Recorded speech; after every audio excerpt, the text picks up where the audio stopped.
안전하고 싸고 모두에게 좋은 이로운 에너지원을 만들어낼 수 있다. 원전도 그렇게 될 수 있다. 당신도 믿으셔야 합니다. 원전을 믿으십시오. 언제까지 그 체르노빌 폭발 사고, 후쿠시마 원전 사고를 얘기하느냐. 그걸 다 극복할 수 있다. 뭐 이런 믿음을 얘기하는데 믿을 수 없는 사람들도 있는 거잖아요.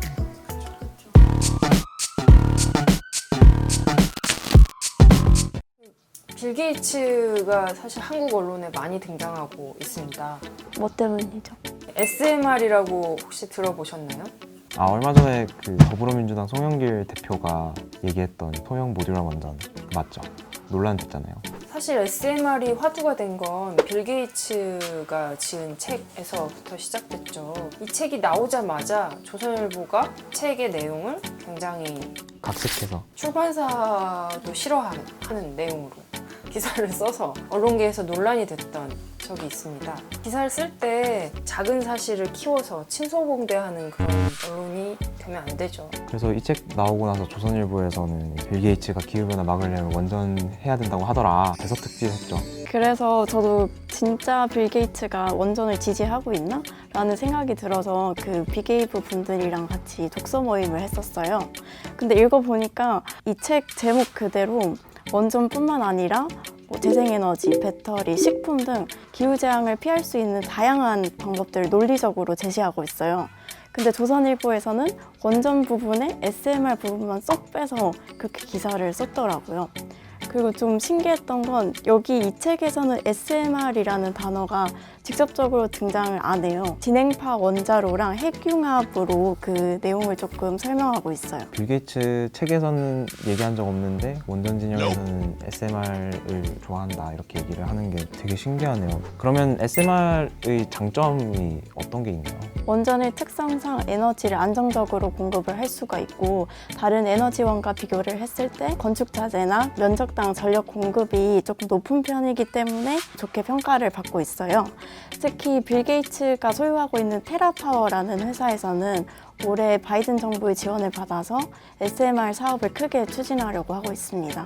사실 재생에너지 같은 경우 우리가 전에도 알아봤지만 바람 불고 비 오고 이러면 생산과 에너지 전송 과정에서 문제가 생길 수 있다. 이러면서 좀 문제 제기가 있었잖아요. 근데 안정적으로 조금 더 싸게 에너지를 대량 생산할 수 있다면 나쁜 거 아닌데 그런 장점들만 있으면 사실 좋겠지만 SMR이 실질적으로 주요 전력원이 되기엔 아직 문제점들이 많은 것 같아요. 특히 원전 전문가들에 따르면 그 SMR의 경제성과 현실성이 가장 큰 문제라고 말하는데요. 재생에너지 발전 단가는 계속 낮아지는데 원전은 한 번 가동하면 그걸 계속 유지해야 되니까 조금 문제인 거죠. 특히 SMR을 말하는 쪽에서는 그런 원전의 유연성을 부여할 수 있게 소중 냉각 고속회로라고 해서 SFR 기술이 있다고 말을 하는데요. 사실상 이 SFR 기술은 아직까지 비용이 많이 높고 현실적으로 구현이 조금 어렵다고 합니다. 또 원전은 안전성 논란이 좀 항상 있었잖아요. 사고 위험도 그렇고 핵 폐기물을 어떻게 처리할지에 대해서는 아직 해답을 제시하고 있는 나라가 거의 없는 걸로 알고 있는데 SMR도 좀 그런 문제가 있지 않을까 걱정이 들기도 하더라고요. 박사님들이 그런 얘기 하시더라고요. 그 원자로 크기가 작아진다고 해서 이격거리 이런 것도 줄어들 수 없고 그래서 공간이 그렇게 줄어들지도 않을 수 있고 이 원자로 자체의 파워, 폭발력도 그렇게 비례해서 준다라고 볼 수도 없다.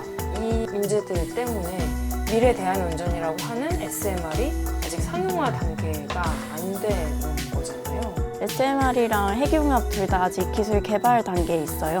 그래서 실질적으로 이게 뭔가 전력을 생산하고 만들기까지는 좀 시간이 많이 걸릴 것 같아요. 우리나라에서는 혁신형 SMR이라고 해서 이걸 추진하고 있는데 올해부터 예비 타당성 조사를 시작해서 인허가는 2028년쯤에야 날 것 같다고 하더라고요. 인허가가 이때 나면은 건설돼서 운영이 되는 건 더 늦어지겠네요. 탄소 중립은 이때 되면 늦은 거죠. 그래서 기후변화 자체는 시간을 다투는 문제인데 그 지금 대안은 나와 있는 상황이고 전 세계 모든 나라들은 재생에너지를 또 설치를 하고 있는 상황에서 지금 여당 대표랑 그다음 야당의 원내대표가 SMR과 핵융합을 탄소 중립의 정답인 것처럼 얘기를 하는 것 자체는 지금 자기들이 정치인으로서 해야 할 역할들을 10년, 30년 뒤에 장밋빛 기술에 그냥 던져버리는 거 아닐까. 너무 답답하죠.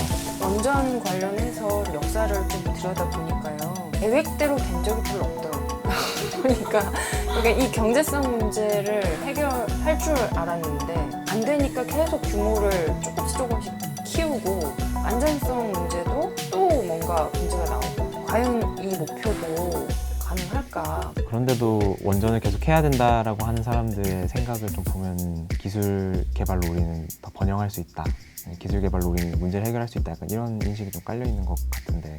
그러니까 빌 게이츠나 한국원자력연구원의 박사님들 말씀은 안전하고 싸고 모두에게 좋은 이로운 에너지원을 만들어낼 수 있다. 기술 개발을 신뢰하는 분들은 언제까지 그 체르노빌 폭발 사고, 후쿠시마 원전 사고를 얘기하느냐. 믿을 수 없는 사람들도 있는 거잖아요.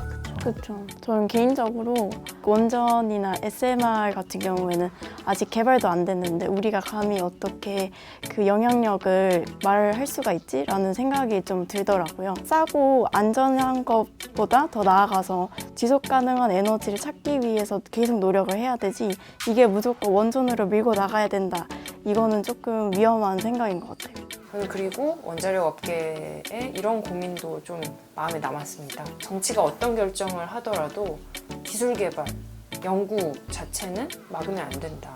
그것이 원전이더라도.